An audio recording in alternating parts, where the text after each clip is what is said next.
So the time is 2 minutes past and we are recording. Welcome everyone to this seventh edition of SALTO Digital Dialogues, or seventh session rather, as we call them. Welcome back from summer holidays. Hopefully everyone has had a very relaxing summer.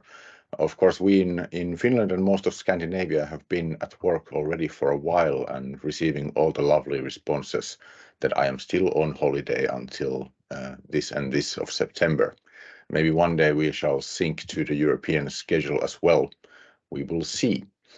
But today we have a very exciting session in front of us. And before I let our guest speaker have the floor, just as a reminder, a couple of common guidelines for these dialogues. Now, if you've been here before, this is regular stuff to you, but just a reminder and welcome to anyone new here.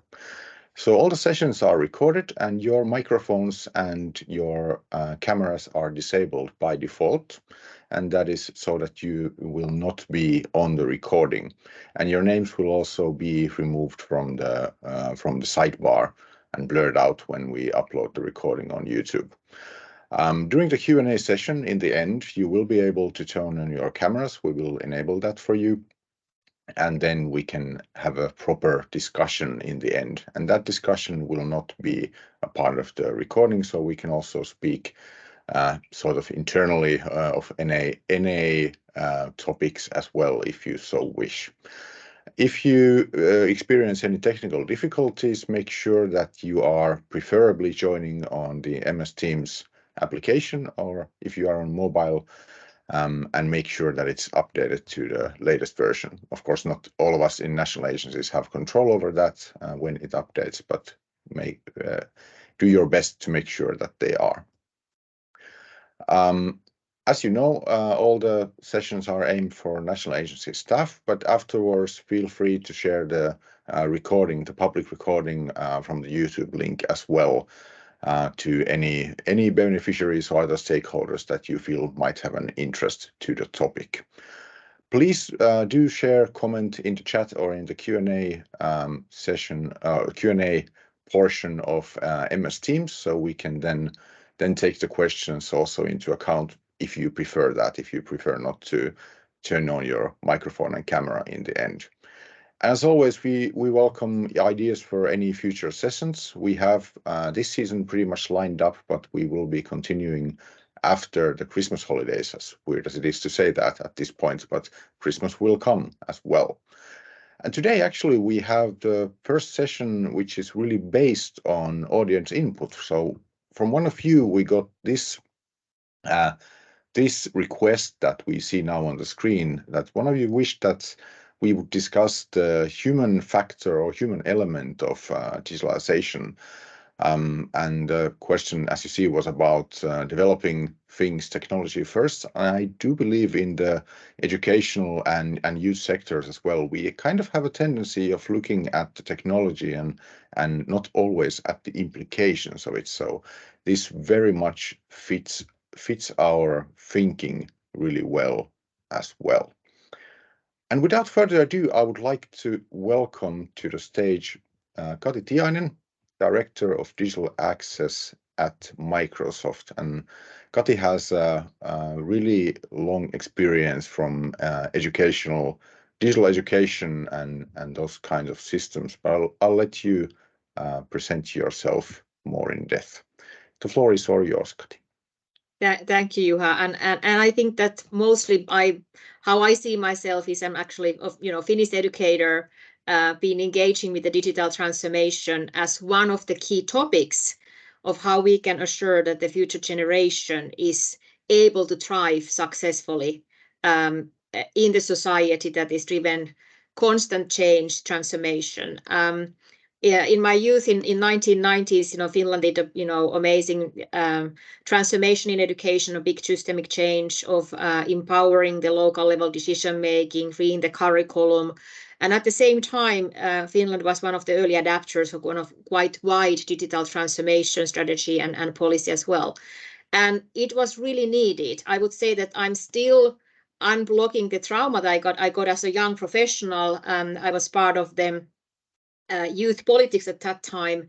And we were doing a lot of research in the recession in mid-1990s that why youth unemployment is so high, even with the academic graduated people. And the outcome was very simple, that the education system couldn't offer those basic skills for employability that was the emerging ICT skills at that stage.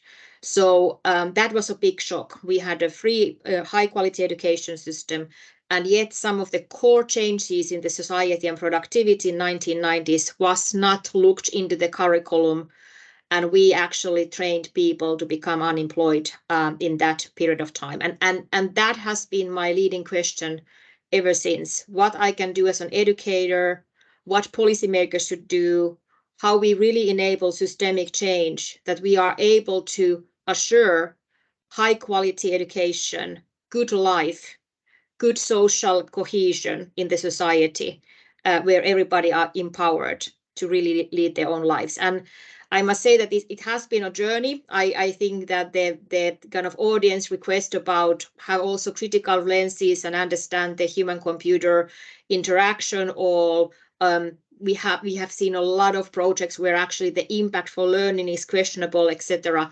Those are exactly the kind of drivers and passion that I have when we talk about digital transformation, why it's needed. And then, of course, the other side of it, it's not only the society question, it's also how we can drive impactful transformation, how we can drive inclusion, well-being, all those topics in our education system.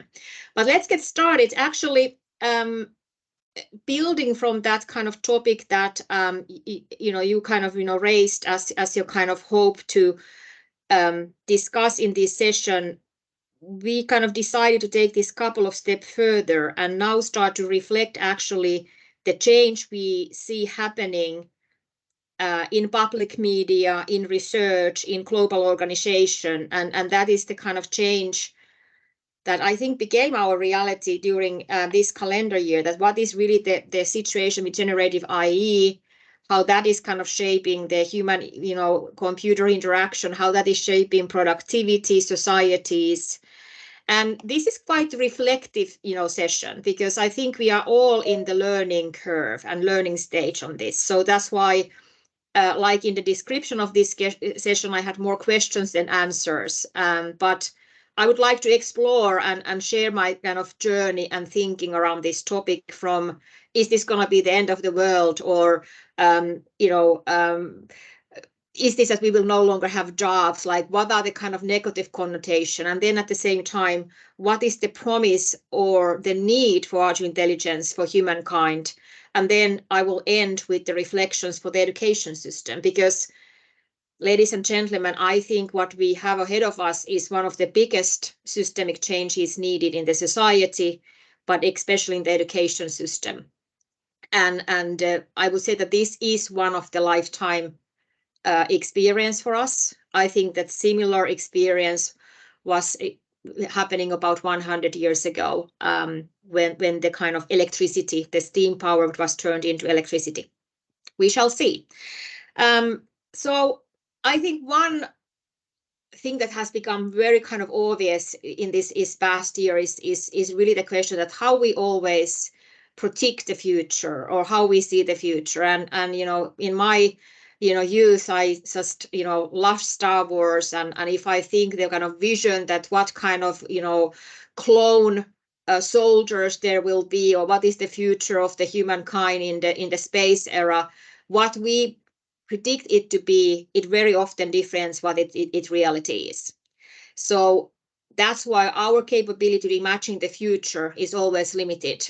And yet in the change that we are going through right now, if we don't imagine the future, somebody else will. And that's why I think it's so important that education systems, schools, educators, this side of the society is participating of the envisioning of the era of artificial intelligence. And I always, love to go a little bit, back to the history and reflect at what has brought us here. And this is actually a slide that I have been using the past 5 years. And in all of these, the kind of fourth industrial revolution has been a kind of topic It's a classical book. It has been kind of continuum that is natural. I would say that the huge productivity jump with the use of technology happened exactly in 1990s. And we have been like a waiting stage that what really the era of art intelligence combining physical to virtual, etc. Looks like. But if we look the history that what these kind of big revolutions has been, it has very often brought some kind of, meme type of stories. And I think that the first industrial revolution and how that enabled proper clothing for humankind is one of those memes in the past. So building the factories, building the kind of infrastructure of industrialization really happened around clothing, and it was kind of natural. Not everybody were able to afford a good clothing, and the price of the clothing price went down 50% when the actual material, the fabric price dropped 95%. So that was the kind of key driver for us then to go towards society where we all have basic, living means and goods, etc. This is a view of a crossroad in New York in the early 1900, and this is the same crossroad 20 years later. So this transformation from a city where actually 25% of the wheat went into horse feeding, where it was 10,000 professionals who were literally picking up the things that the horses left behind in the streets, informed into this city of cars. And this happened only in about 20 years' time. We shall see, is this the era of generative AI going to do some similar changes? Are we going to be here seeing the change in the human productivity in the same way in our mental crossroads? Time will tell, but I think this is, expected, or this is one of the possible scenarios. Before we go any further, I want to show you a video. I do believe that we learn the best way when we have a little bit of humor and laughter, and that's why I want to take you into this situation, how the Formula One pit stop has changed from 1950s to 2013. So stay tuned. This is actually not only a story of technology, but actually a story of the human work development.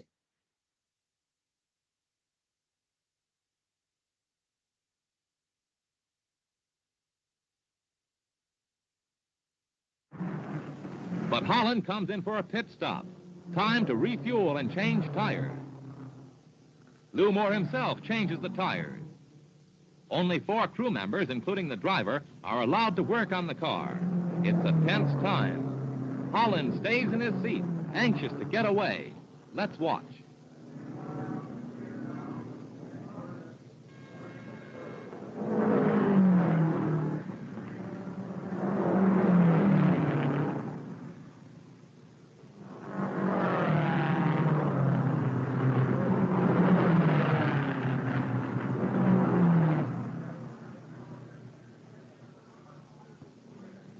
So only 4 crew members were able to be at the pit stop. It was about how few people can do the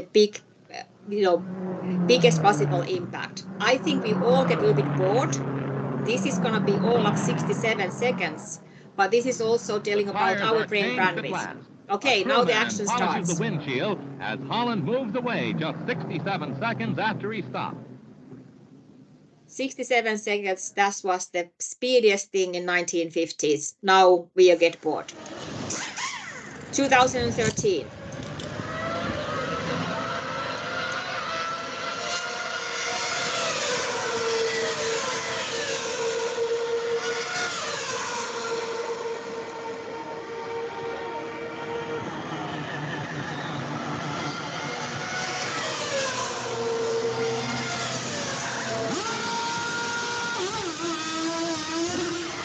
That's it. So the change that we see here is really about human work. It's actually not so much about the technology itself. Of course, the tire technology has changed, but the whole concept that Is it only 4 people doing as well as they can in certain time period, or is it that we build a high-performing team where everybody knows exactly what their role is, how the technologies change, make things easier, etc. So we went from 67 seconds to 3 seconds, but the real innovation there was really the teamwork, that every member of that team knows exactly what they have to do in that super fast process. So technology has actually enabled us to work together. It has kind of made us from individuals into team workers and collaborative citizens of the world. I have some Finnish, thought leaders or the people that I have been like following in the Finnish discussion, and Esko Kilpi actually I think highlighted this super well, that the first industrial revolution democratized consumption, the clothing, the electricity, etc. But the digital revolution democratizes production. And that is so true. What he also says is that a young person who wants to start their own company today actually has a factory, knowledge hub, virtual assistants valued 10 million euros in their pocket. In today's business environment, you don't need a boss, you need a customer. And that is how the kind of democratization of production has happened. And that's why the kind of drive and potential that everybody has, and also expectation. Maybe that is one of the reasons for the anxiety, that the opportunities are so much bigger right now. But then capturing those and being a kind of relevant citizen seems to be more demanding as well. Is this one of the reasons why the anxiety has increased tremendously in our society? And then, of course, the most disruptive game changer, the mobile phones, everything that is enabling for us to do. We have now more high computing power in our pocket than my whole ICT classroom of my high school had. And then all the paradoxes it has created, all the platform economies. We have the biggest car service company owns no cars. The biggest cinema or television kind of show company has no kind of physical movie theaters. Facebook is not creating any content. And yet at the same time, the very, very important question is the digital human rights. I would say that we have been part of the IE revolution the past 10 years with the mobile phones and how social media is actually monetizing us and our needs. So the very good critical discussion is the surveillance capitalism, that what it means and how also the kind of people's data can be used to go against democracy. So I think that in reality, what we should understand is that we have been navigating in this already more than a decade. It has had huge impact to our society.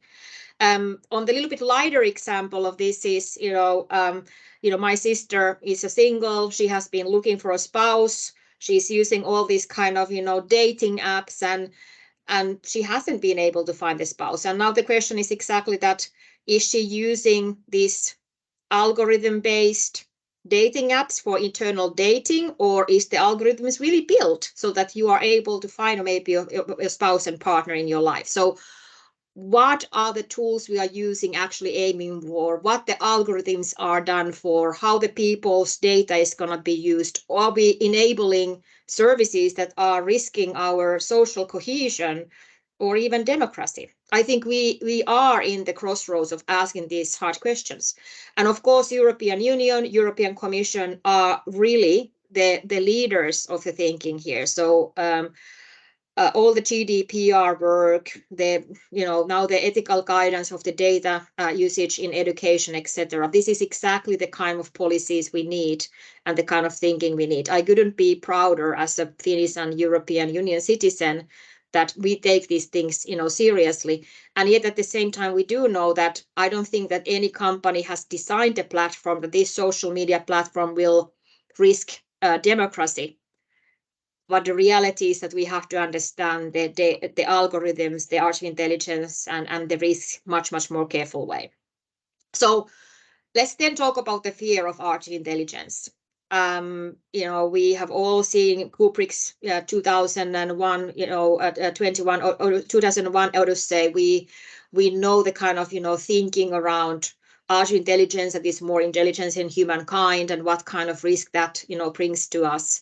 And yeah, if it's not controlled, there is, opportunities for that.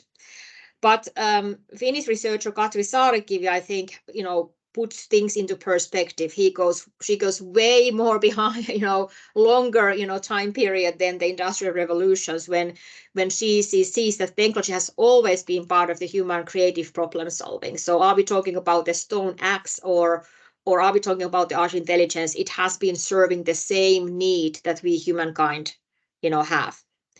And that's why I think it's really important that we can now differentiate the generative AI versus the artificial general intelligence. We are, according to the experts, we are still quite far away from the IGI. I definitely personally have some, questions and side notes, regarding that.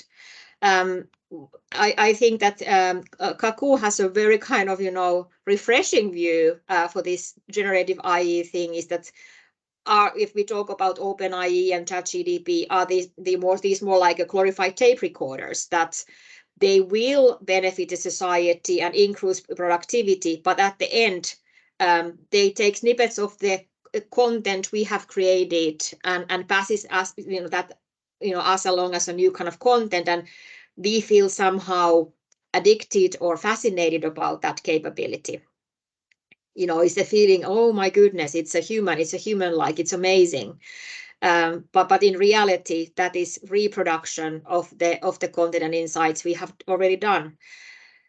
But of course, that is also in the reflections of good and bad. So the risks and problems with generative AI is also that not everything we have generated as humankind is positive or good. So one of the process with the OpenAI and ChatGPT was also to teach the tools of not taking the hatred or racistic etc. content that has been generated to the World Wide Web. So this is always a mirror to us human beings, also what kind of realities we really live in.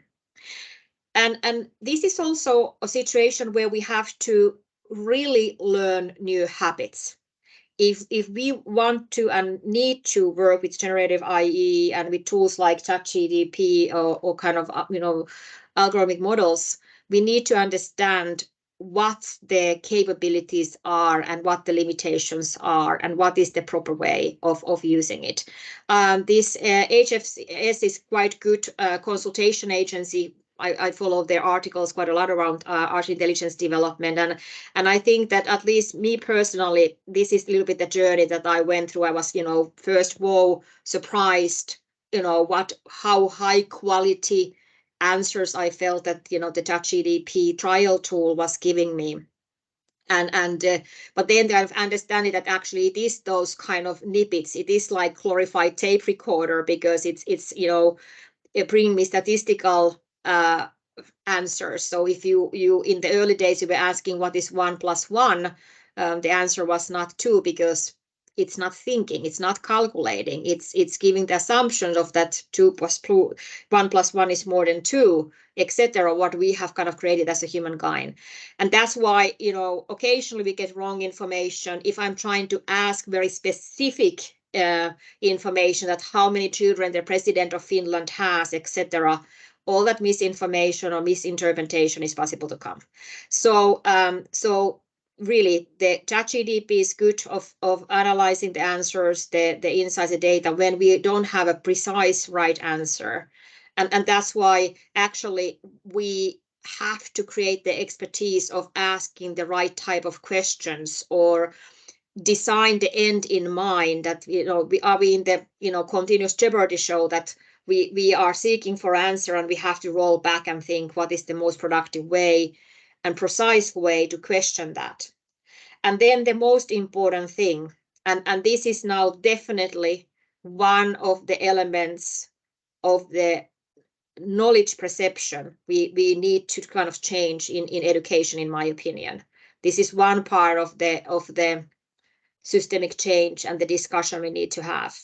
So now we have technology that can generate us very human-like text, but in reality, like in the world, always there's a room for mistakes. So that's why always we need a human being who is able to assess that, is this really true or not? Is this a fact or not? So we have to make sure that this is not a kind of tool for sharing this information. And this is also what the learners should be learning, how they can use these tools to increase the productivity, but also what kind of expertise, what kind of data scientists have to live in each of us, so that we can really make sure that the data and the content that creative IE is proposing to us, but we have to be the ones who validate it and make sure that the data is correct. So we all need to have that expertise, and generative IE is more like a junior, team member proposing and gathering some data for us together. So I think every day now we see different consultation agencies, global organization publishing reports. I have here some kind of the things that I find kind of most interesting at this stage.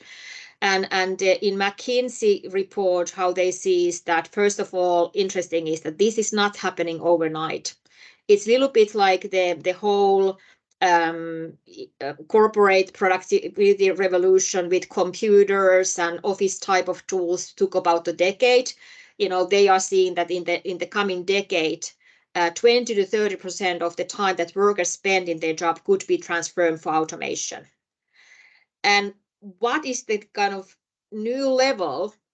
And I know that the advanced educators and policymakers and project has been talking about this more than 15 years, is that we need to understand that the routine cognitive knowledge will be automated. We were used to the thinking that, muscle power or horsepower was automated, during those previous digital transformation, but the routine cognitive knowledge is now automated. And the challenge is that still in many education systems, not so much in Europe, but also in many classrooms, it may be that we are still assessing routine cognitive knowledge because that is the easiest knowledge to assess. So one of the kind of red lines I would like to, give you in this session is that we really have to think and pause what the assessment is going to look like, and how we really make sure that the transition of the routine cognitive knowledge, which has to happen also in education, we have to have the basic understanding and knowledge, but having that level of knowledge is no longer differentiating the learner from artificial intelligence tools. We have to go into the 21st century, skills. We need to understand what you can do with the knowledge, or how you can validate the knowledge that is maybe created by artificial intelligence. The other kind of, Goldman Sachs, and that's because this is one of the biggest kind of fears. We see this, in the newspapers every day, that how many jobs will we lose. And then, of course, the question is that how many routine cognitive related jobs we are losing versus, what kind of new jobs we are going to see in the society. So I think that in the fourth industrial revolution kind of research, the assumption is that 65% of the jobs, of the future jobs, are not existing today. So that's why how we build the capabilities for learners to be really kind of adaptive and flexible and create the new world of work in the world of artificial intelligence. I was myself a little bit surprised that their assessment is about that 300 million full-time jobs will be kind of, changed. And yet at the same time, 7% productivity increase worldwide, 7%, that is huge, huge number. And really needed with the aging population, the competitive challenges that, especially Europe is going to have with Asia, etc. So I think all that growth is more than welcome to Europe, in my opinion, and how we really then make that happen. Gartner actually just released some research, or kind of their report at the end of August about the the hype cycle and what is the potential scenarios here. I do want to say one thing. I'm going to talk regulation a little bit later. Art intelligence needs to be regulated. End of discussion. Like electricity is regulated in so many ways. Their view is that the kind of inflated expectation and peak happened with the generative AI in this kind of calendar year. We are gonna see, like, now there's already kind of things that the less and less people are using the ChatGPT pod or the trial pod that is available kind of online, etc. So definitely we are in the inflated peak. I agree. But this is also kind of good time to start to think that how and what is the role of the education systems, what is the international collaboration, how we prepare the future generation to work in this environment, but also how we can benefit for this in education. And I think right now, I don't know any other part of society or any other industry who has like both sides of the coin. We have the coin of that, what this means for our policies, curriculum, assessment, professional development, the whole systemic change we need to think on all the different levels and angles, from individual teacher and learner to classroom to school to regions to to country to European Union level. But then at the same time, we can also think and pause what this enables for education. That how we can close the learning gap, how we can maybe personalize learning. So a little bit more thoughts on that later on in the presentation. And yet I also want to keep things on the positive side. So my personal view that is that even with all this kind of, that this is not going to be an easy journey. There's already things we have to go back and fix with the capitalism and surveillance and kind of regulation of what the ethical use of or responsible use of artificial intelligence. I want to show a couple of examples where I do believe that this is not something we can turn away from. The other one is very kind of human and catastrophe related example. Already a few years back, this work kind of started that when we have a global catastrophe, and let me tell you, we have those once or twice a year. We may have an earthquake or tsunami or like now these wildfires, these new problems, these huge scale problems that we start to see. And one of the challenges for the Red Cross and other helping organizations has been that they have to first travel to the site of the catastrophe. They need to analyze what the situation is, and then they can make decisions, database decisions that they used to collect in person, where they're going to set up the different support tents or hospitals or their own headquarters, etc. Now with artificial intelligence, this can be done automatically while the team is flying to the location. And this was now used in real world scenario in Maui in this summer for the first time. So here you can see that they are comparing the satellite picture of the current situation and prior to the catastrophe. And then artificial intelligence is like color coding where the most of the houses or infrastructure has been kind of disappeared, etc. So this enables that the support team is on the way. The team who is, managing the project can already make plan, and when they are landing, they can start to execute, and they don't have to do that in-person manual data collection in place. This is saving time. This is saving lives in the catastrophes. The other example, I think that it's even more kind of optimism creative is this Heliogen solar thermal technology. This is a startup that has built this concept where mirrors are optimally facing the sun so that they can send the kind of thermal heat into this tower that is in the middle of the field. So it's literally collecting the thermal heat that these mirrors are generating with the sun.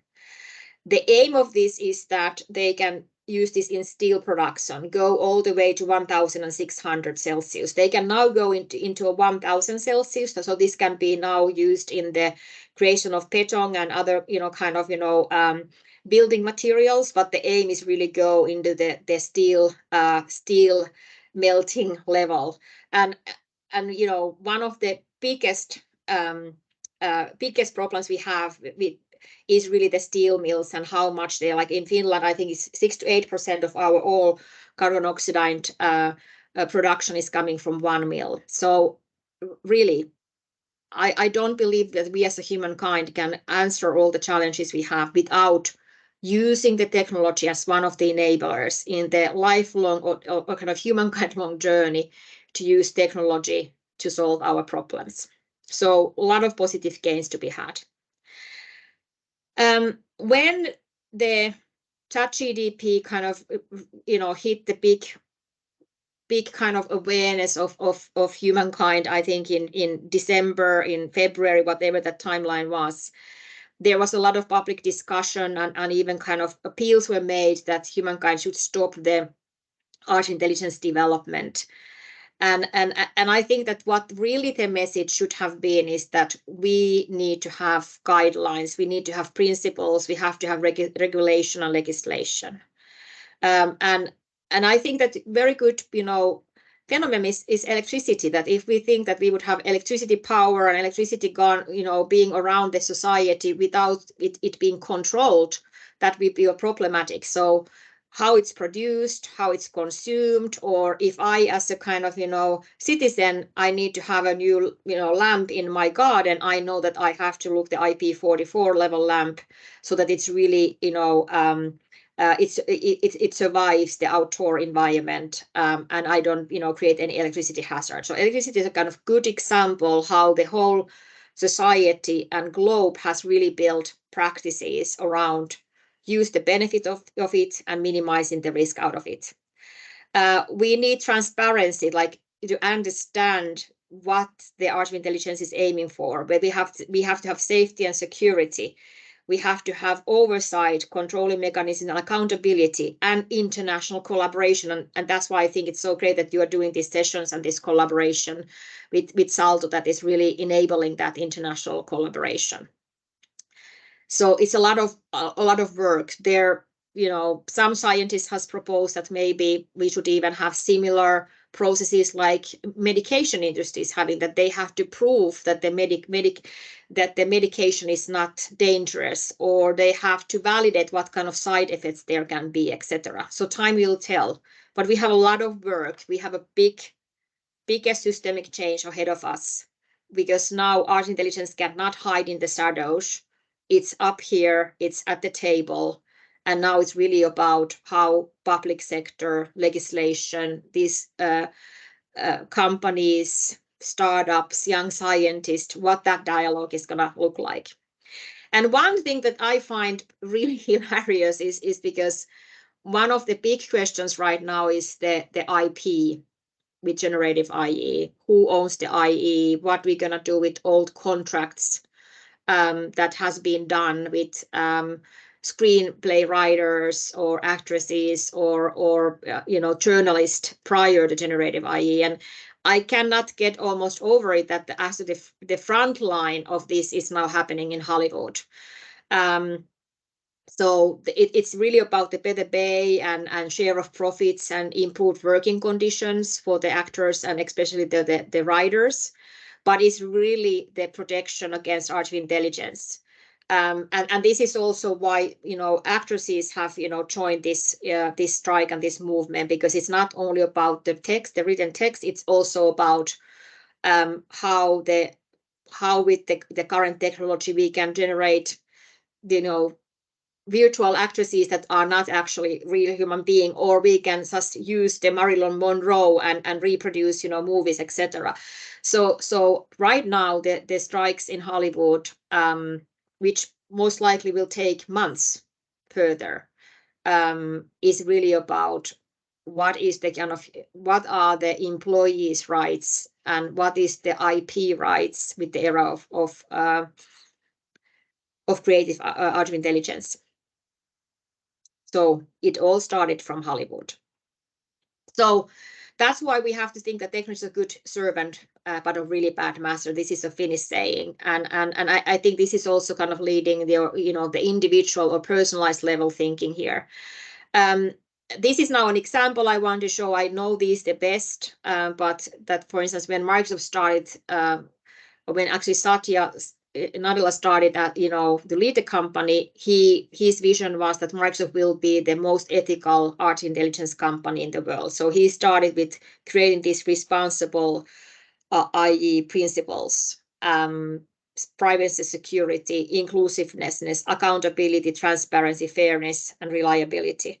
And especially the inclusiveness has been, something that has really required a lot of work, because many often the data that we may have, or the old processes we may have in organization, are not inclusive, or they are unconsciously biased. So we have some devastating examples that, for instance, some healthcare organization started to had built together with an IT company this solution that would recommend which patients they would recommend for kidney change or not. And the outcome was that it was never recommending a Black person, but it was actually the mirroring the previous decisions or the criteria for making this decision. So that's why the inclusiveness and making sure that the data we are using to train these models, or the models themselves, have to unblock the unconscious bias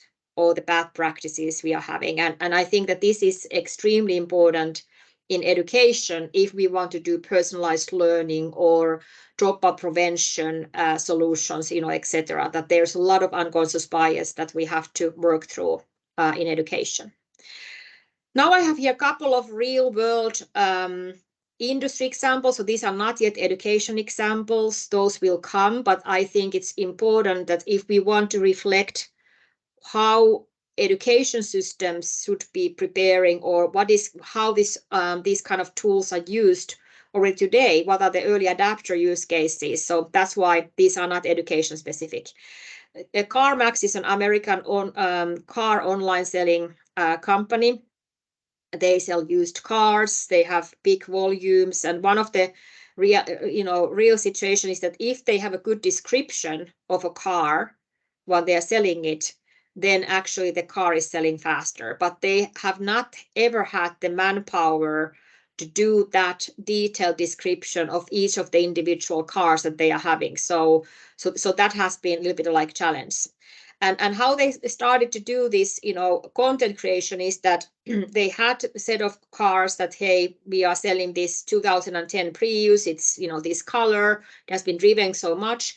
But they started to create content and description that how good or nice or interesting this car is based on the thousands and thousands of reviews online for that car. So that is how the ChatGPT empowered tool was recommending them that, okay, this is what we could say about this car, that this car is this color, this much, but actually Kia Sorento is certain type of car. And that was really boosting the how fast they were able to sell through the cars in the service. So they used their own data, and then they used 100,000 customer reviews of different car models. And that is how they were able to make a better customer service and marketing materials. And that was, in the man working years, 11 years work that they were able to do in few days. So now the marketing team was not writing, so much stuff. They were actually putting the components in place, and they were validating the content. The other, interesting example is DocuSign, where people can go online and be validated, etc. But very often the documents, or especially the legal agreements we are signing, we don't necessarily understand what we are signing for. So now they are using the language model to describe for the person who is supposed to sign it, that what you are really actually signing. So it's like taking the key things key things of that document and explaining that to the person who is supposed to sign it. Also those small print parts that are there. So once again, we can create a layer that is helping people to navigate and understand the world in much better way. The next one, I wanted to use the kind of, calculation tool, because I think that we all know how important this kind of, Excel or Excel type of tools are when you are budgeting or forecasting or collecting data. And yet I think that this is very often the skills that we have least experience. Don't now forget this is about Excel. It's not about Excel. It's about the big change in the human-computer interaction. And I think that is something that the media has not written so much. I think that for me, that was maybe one of the biggest kind of moments, knowing, doing teacher training around how to use technology from the 1990s onwards. This is interesting. So what the language models is now enabling us is that human-computer interaction can now be based on the most common user interface, that is our native language. So we can start to tell what we want the computer or the computer program to do. Microsoft has already their own Copilot. Google is also launching now their own, own version of this. So I would say that, these all big productivity platforms are definitely taking the innovation and solving the human-computer interaction for good. So let's see what that looks like. Copilot in Excel helps you make sense of all your data. Say you need to analyze this quarter's sales results. You start by asking Copilot to analyze the data and give you 3 key trends. Within seconds, you've got what you need, but you want to drill in. You ask Copilot a follow-up question about one of the trends. Copilot creates a new sheet, giving you a sandbox to play in and helping you better understand what's happening. You ask Copilot to visualize what contributed to the decline in sales growth this period. Copilot adds a little color to make the problem jump off the page. Now you want to dig deeper and ask a follow-up question with a what-if scenario. Copilot not only answers your question, it creates a simple model and even asks if you want to learn more about what it did with a step-by-step breakdown. Finally, you can ask it to create a graph of your projected model. Copilot in Excel turned a sea of data into clear insights and actions. And I think this is groundbreaking. This is like unblocking the limitations that how you can manage with that piece of software, but actually it is not taking away your need of mathematical thinking, problem solving, asking the right questions. So that the analytical thinking skills will not go anywhere, but you can be much more productive, and the softwares and the services of the future can generate those, so that you don't need to be the Excel guru anymore, or you don't need to ask the finance team to do things, etc. But this is actually changing everything, how we have used or how we have thought how to use the software. We still need to understand the phenomena there. We still need to kind of understand how and why it can be used, why it can make a mistake. Once again, we have to be sure that we can validate the process of the thinking that this tool can make visible for you, that, is that really the case? Has this done away? So we cannot outsource the creative cognitive thinking. We can outsource for these tools the routine part of the job, but the cognitive higher level order thinking is not going anywhere. Actually, it's going to be more demanded than ever before, because that is where the productivity leap is happening. And then overall, very often this generative AI or language model discussion, it goes into the chatbots. So I understand it's very common use case and scenario that, hey, I want to go and ask what is, how the world started, or whatever questions you may have. But actually the real productivity leap will happen within the existing data, documents, reports, plans that all the organizations had. Like in the CarMax experience, it was about what is actually already generated into that organization, how that can be then repurposed based on your needs. And maybe you want to add more insights, content, etc., from the World Wide Web or other organization. But this is where the productivity leap happens. It's not about asking, what is the truth of life from the chatbot. It's really enhancing and empowering your organizational hidden knowledge, documents, etc. And this once again is creating totally new skill set need. You have to be certain that on what level documentation can be shared with everybody, and what is the kind of outdated thing. So the whole knowledge management needs to be rethought in organizations. But all my kind of people in my network who are, for instance, making application for different European Union programs for their projects love the concept, because now they can focus for generating what is the new and exciting, and they can utilize the previous applications, etc., for instance, to save time, and then really focus for building the magic and not building the kind of baseline for that application. So it's really really interesting. And if we think the systemic change in any organization is that one level is the personal productivity, but if we leave things on the personal productivity level, that's a challenge. Like, this is not something that some teachers may integrate in the classroom or not. No, we have to have systemic layer, the pressure and the support. And we have to be able to answer to these individuals, like in any change. The three questions are, what will happen to me? What will happen to me? What will happen to me? I don't believe that language models or generative IT will replace the teacher. Quite the opposite. Teachers are needed more than ever to help learners to learn how to validate the real fact from not so real fact. How to help learners to really become experts in deep learning, that they can create new content with utilizing new and old information. So teacher professions is one of the most important professions in this change. How we can then use these in better collaboration and creativity, how we can start to use the whole kind of hidden knowledge and knowledge base that is in your organizations.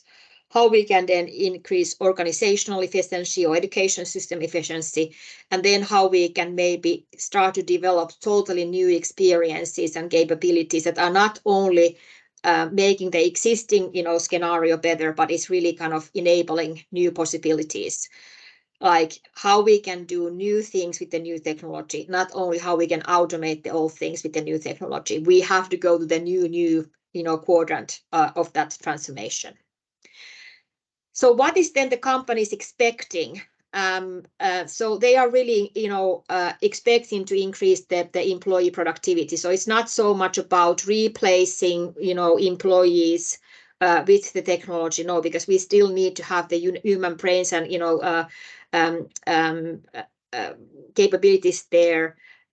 Yes, reducing, headcount is also part of the thinking. So we do know that this is going to be, hard journey to navigate, also on the education systems point of view, because we need to make sure that the capabilities, I don't want to relive that 1990s trauma. I want to make sure that the education systems are able to create capabilities and skills that are meeting the needs, or is helping the learners to become people who can navigate and lead and innovate in this environment. If we look the skill set, there has been already multiple kind of assessment done about what are the kind of core skill sets, and actually it's now the analytical judgment that is crucial skill in work in the language model and generative AI, and flexibility as well. So I think that if I think the whole 21st century skilling motion we have had in curriculums in most of the countries, the 6 Cs or whatever you want to kind of call it, I think this is now much more particular. The analytical aspect of this is definitely kind of needed, and the judgment's capability what this really means, is this accurate, etc.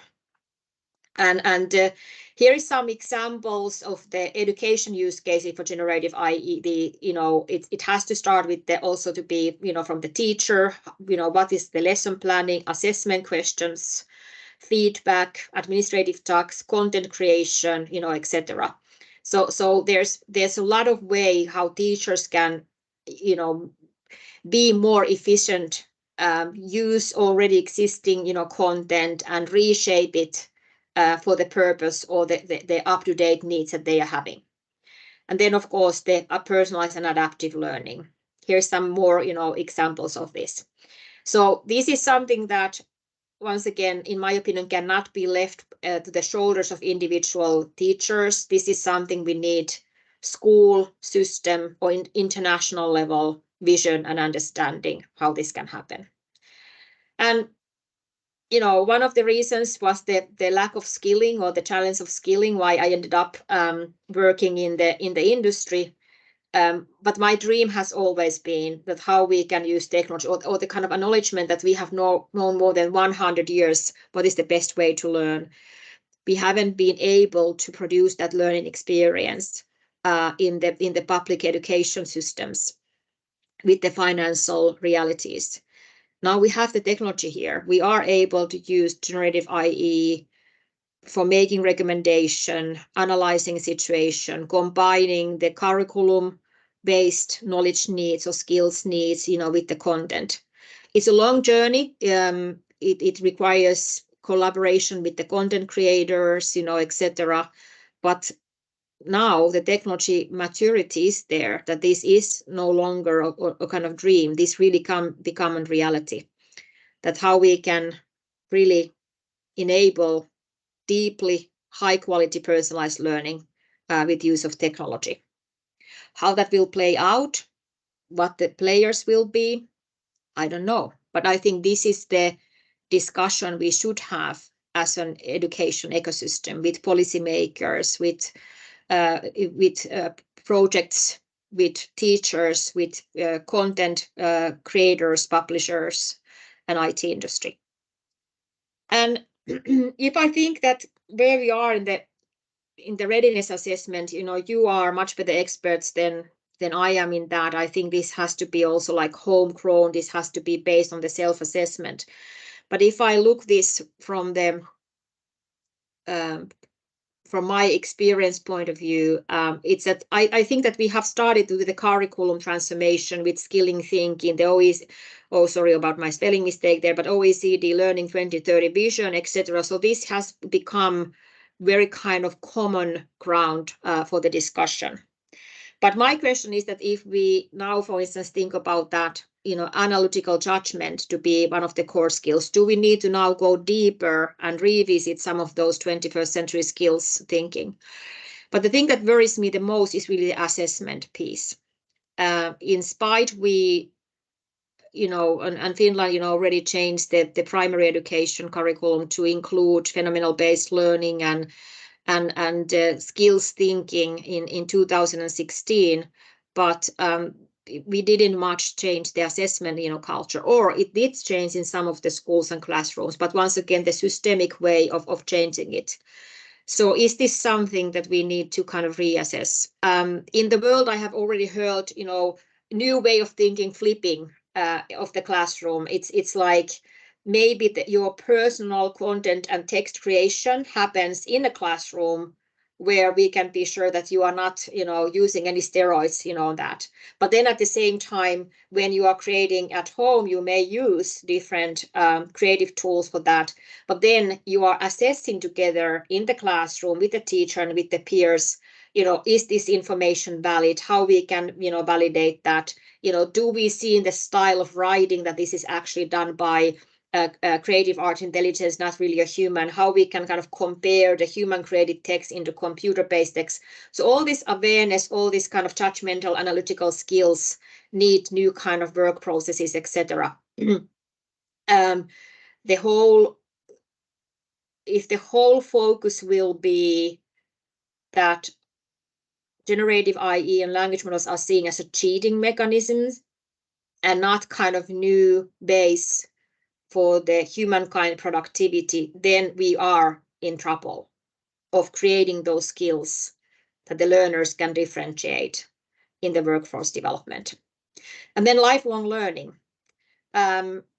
I think that many of the jobs and parts of the work process that now can be, that we can ask the co-pilot or language model to propose to us is used to be done with junior team members, etc. I feel super happy. I finally have a secretary and a person I can bounce thoughts back and forth with language model. I've never had that luxury before. But in reality, how we grow seniors when we have less roles for the juniors, or is it that in education system, in the primary, secondary, and higher education, we have to create much more maturity in the work development? Questions I don't have yet answers to. And then at the same time, the huge lack of professionals. So there's a really big need for people who understand how to utilize these, how to innovate, how to make most out of this, because that's the only way we are able to get that 7% productivity leap or increase. That will probably not happen in 1 year, but in the next decade.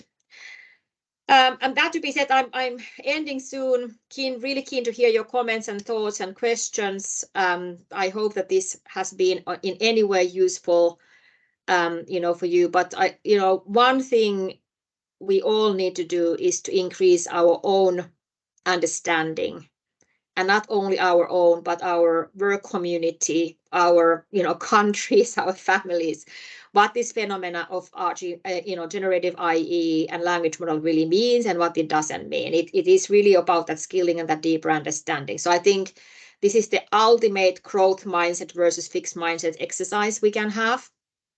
And here's a couple of hints. I think that code.org once again have done an amazing job of creating videos. Actually, they have some of the young professionals in OpenIE explaining what OpenIE is and what the vision there is, and how it differentiates, the ChatGPT is differentiating from the previous artificial intelligence language models, etc. So fantastic content also for us adults to kind of understand this phenomena, etc. in much better. So let's put the word out there that there is these opportunities.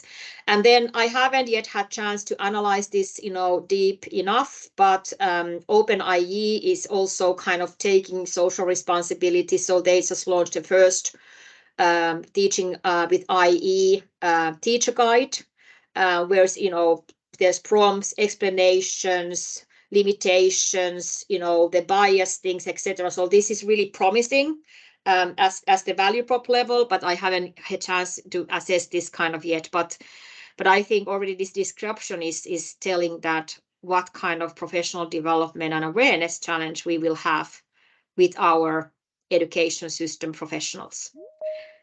That to be said, thank you, and happy to have chat, dialogue, and answer any questions. Thank you, Kati, for a very interesting and thought-provoking presentation. Please write your questions in the chat or in the Q&A, and we will also soon stop the recording so that you can ask the more sensitive ones that you dare not ask publicly. So and please, it doesn't have to be a question. It can be a thought or comment. Yes. I think the dialogue is here the most valuable thing. Exactly. Just because I have already my microphone and camera open, I can go first and then give the floor to my colleagues who I know are also keen to ask something. I want to touch on, you mentioned applications, and I understood that as applying for funding or projects, this kind of thing. And I know this has been discussed within the national agencies as well. There is some level of concern, well, what happens if the applicants are starting to apply using generative AI? And we've had some interesting discussions, also brushed on the topic in a previous digital dialogue session. So my question to you would be that, do you see, especially in terms of what you mentioned, the Microsoft framework of inclusiveness, transparency, etc., do you see generative AI for these kind of funding processes as an enabler or something that can level the playing field, or is it then kind of unfair competitional advantage, or is it a mix of both? How do you see it? So first I would, build this also, into the kind of, trust that of course already today the individual's capabilities may be different. Some people have been, doing a good job of networking or being kind of, using the search engines, into this. So that's one thing. But I think that in many cases for organizational, information, the stuff that, people have already done with copy pasting, etc., that is simply saving people's time, that they are able to put the kind of, use previous kind of drafts, and they are able to kind of consolidate and, kind of update it. Then, it's the fear of white paper. Is that something that is kind of, producing it? You can now analyze how much of the test is done with the generative, IE, but I see very little chances that these professional organizations who have professional teams who are usually leading these processes would, use it as part of my friends as a bullshit bingo. I don't think that would, generate anyone. That wouldn't kind of benefit anyone. But I do see ways of using the old, old information and documents as a way to make things kind of faster or more productive. One of the kind of, ideas of the co-pilot is, and actually this is you actually very good question, because I, for instance, my professional development goal is that I have to become much better with my documentation and document writing. Because if I produce a high quality concepts in Word, for instance, then the co-pilot can turn that into PowerPoint presentation or with speaker notes, etc. So we can save the time that there has been some intern then doing some copy pasting and stuff. So that kind of things can, change. So in my opinion, I believe that this may actually increase the quality of the core content. I would assume that you can also expect higher quality applicants. Maybe you can limit the length of the things, that then your assessment of those is going to be, faster.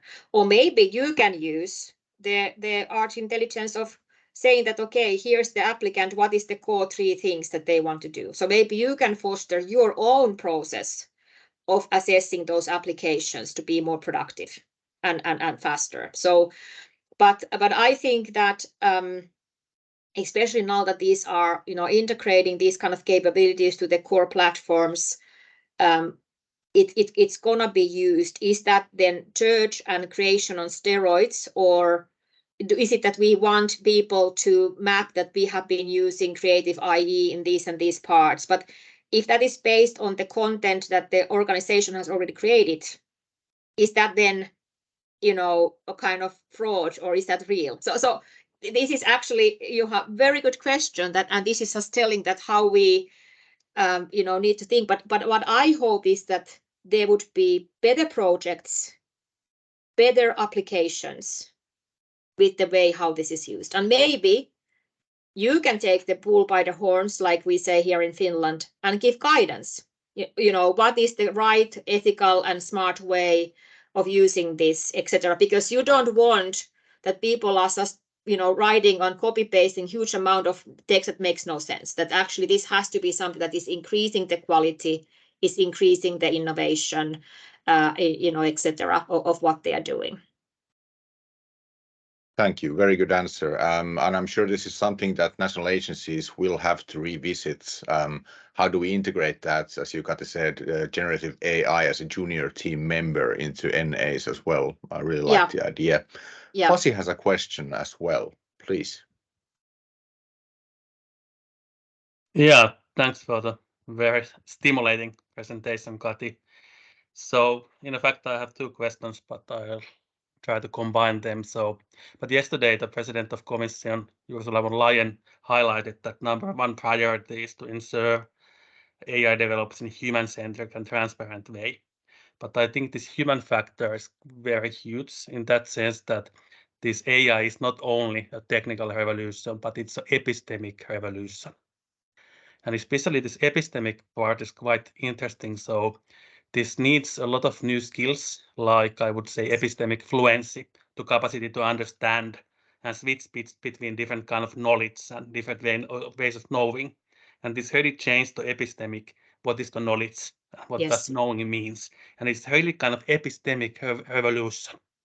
But I think that practical issue is really this human factor. So kind of how we can bypass the teachers' epistemic limitations in education systems when there is a need to use AI and understanding AI.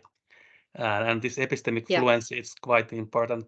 And really, I think we have to somehow, of course, build up the capacity of education system and teachers in the epistemic fluency, but also sometimes I think we have to bypass it. So do you have ideas or thoughts? How could we kind of, how should we react on this?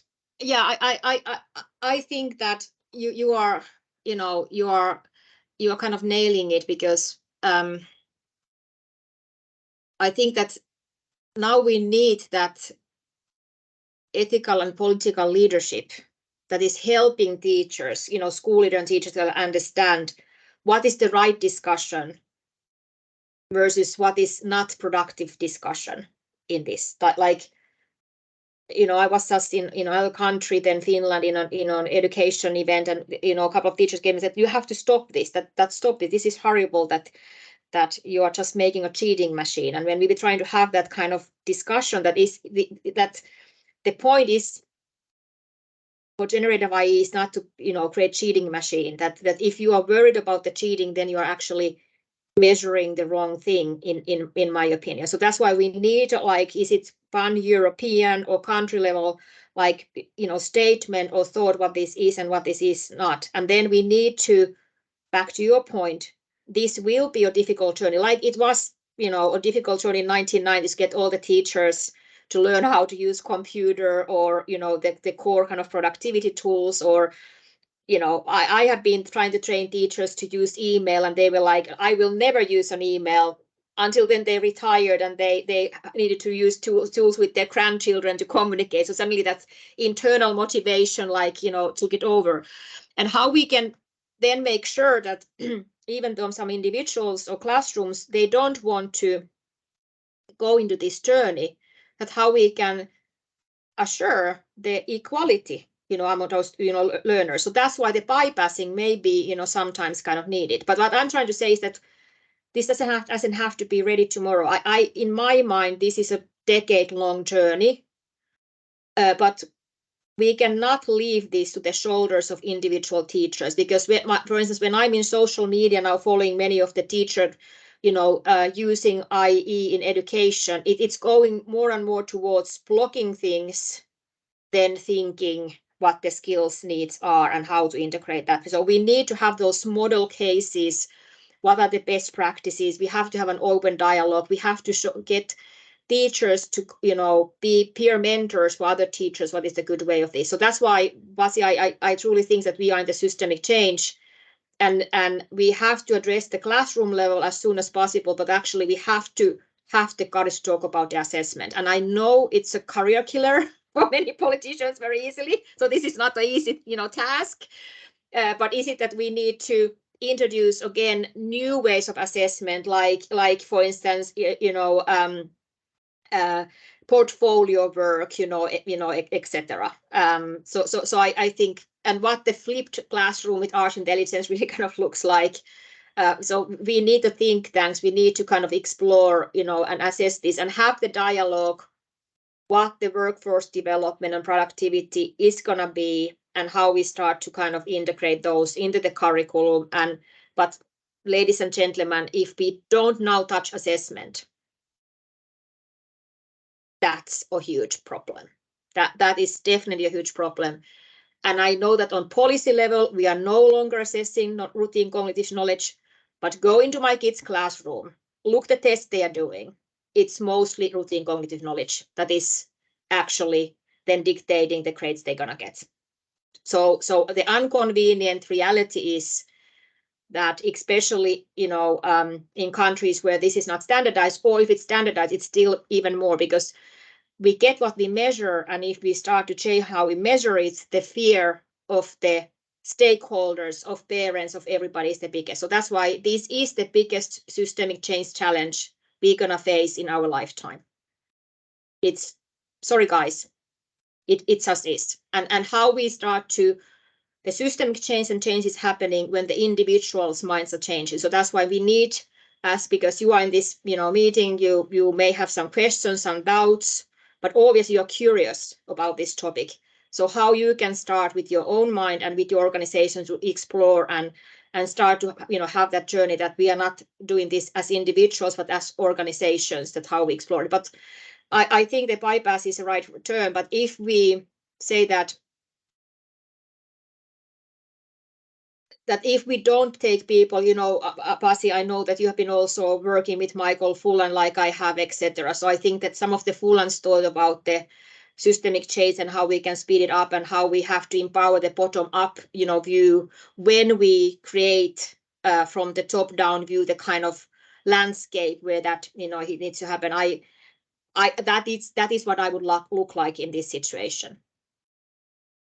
But we need to have policymakers, we need to have international organizations, have curious mind, but as soon as possible to go to the core of this and tell that this is much, much more than a cheating mechanism. This isn't about, the question is not about cheating, the question about making sure that the future generations can thrive in this environment. For me, this is also about, I hope I get still, pension someday. So for me, this is also about the European, economical development question, where now education is crucial. Thanks. Thank you, Kati. Really nice answer. My other colleague Jaakko has a very broad question for you, which might be a bit challenging to answer in a short, concise way. But his question goes like this: how could technology support well-being of people in the future? The concept of, or the wholesome concept of increasing well-being of people is a growing challenge when talking about tech. And that AI can, of course, kind of remove this repetitive labor, and that's kind of one of the big selling points of it. But what is more? Because that's probably not enough. So, any ideas in a concise way where we can find well-being in the future regarding technology? We can have another 60-minute session only about that topic. So, I have done some, future studies myself around cognitive ergonomy, because I started to also kind of feel, looking and the recording is now off, I hope, but, looking especially when the COVID hit and it was, getting, making sure that learning never stops and getting everybody, online and Teams and having digital access tools, etc. So that kind of caught us that what is really the kind of readiness for all of that, and I think we all started to work, very long working hours, and we were able to see what that did for our creativity and physical well-being, etc. So I think that this is the new citizenship skill. This is the new knowledge work skill that we have to understand that how what risks we have with the cognitive ergonomy when it comes to technology. So technology is not only something that can solve it. Technology is right now part of the problem. And if we look the whole work legislation, we know that a person cannot carry something that is more than 23 kilos, because then it's a problem with the back, etc. So that's why we cannot, the 23 kilos is the maximum suitcase we can take to the airplane. So all our legislation is built on industrial society with the physical limitations of a person, not the mental ones. And we don't know yet. When I went back to study knowledge management and leadership and the knowledge work into the Aalto University, I realized that actually we don't know much. We don't know what is the mental lift that a person can take when the technology is enabling us to take huge mental uplifts, etc. And that's why I think that those who are making the applications should get some easiness there, because they have a lot of stake, in that work. So one thing is that this is a new information work skill. I don't think it has landed, super well, but the cognitive ergonomy is something we have to take into consideration. Then, of course, technology is enabling, to help that if, for instance, what I use on weekly basis is that I use the kind of Viva feedback that, that my kind of teams and office is giving me feedback that how well I did with the working hours, or, in how many meetings I was multitasking. So it has like increased my cognitive hygiene in my work days. So many of these tools exist. Nobody has ever kind of uses them, but it starts with the awareness. So I think that technology, a little bit like those kind of Oura rings or Apple watches that can monitor your physical thing, we can use technology to also reflect back to us the kind of good behavior and the bad behavior. But then one thing that I really kind of appreciate is that how we can get, for instance, learners or teachers, how we can detect early on a change in the mood if it's gone from in worse direction, and can we start to do intervention for that. So I think that this is also a data question, but data is not helping unless you have intervention plans there. That if we start to see that this person is not doing so well. One of my daughters working at the Vault. It's like DoorDash, this food delivery service, and she's working at the back end supporting the drivers, and they have developed some detectors that they can see from the social behavior with the online tools when some person is starting to have stress disorder. So it was really surprising that her manager proposed her that why wouldn't you take a few days off, because they were able to see that she was kind of stressed out. So yes, we can use technology for this, but we have to understand that technology and the knowledge work is still under development. Legislation is under development, and we have to also make sure that we are limiting the negative impact of technology. Very good answer. We are almost at the end of the session. I would say that we will still take a few minutes to discuss emerging topics from national agencies, and because we are here. But we will end the public recording on YouTube here. So we will continue this SALTO Digital Dialogues in about a month, and we will still talk in this season a lot about systemic development and systemic integration of digital transformation. And we know that we are at least talking about the selfie tool, which is probably very familiar to all educators. So all of you watching on YouTube, see you on the next one. Everyone else, do not go anywhere. Thank you.